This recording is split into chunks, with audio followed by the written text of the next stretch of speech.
ગુજરાત પ્રદેશ Bharatiya Janata party યુવા મોરચાના પ્રમુખે આજે બરોડાની અંદર જે સ્ટેટમેન્ટ કર્યું છે એ શરમજનક સ્ટેટમેન્ટ છે। રૂપાલાજી ક્ષત્રિય સમાજ વિશે જે ટિપ્પણી કરી છે એને કારણે સમગ્ર ગુજરાતની અંદર ક્ષત્રિય સમાજ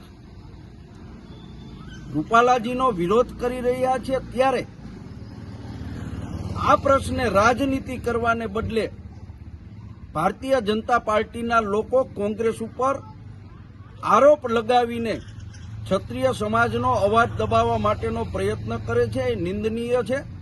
ભારતીય જનતા પાર્ટી કોમ વચ્ચે, જ્ઞાતિ વચ્ચે, સમાજ વચ્ચે ભાગલા પડવી અને પોતાની રાજનીતિ ચલાવી રહ્યા છે અને આ એના જ ભાગરૂપે રૂપાલાએ ઇરાદાપૂર્વક ક્ષત્રિય સમાજનું અપમાન કર્યું છે કે જેને કારણે આ ગુજરાતની અંદર વર્ગ વિગ્રહ થાય, ક્ષત્રિય અને પાટીદાર સમાજ સામસામા આવે।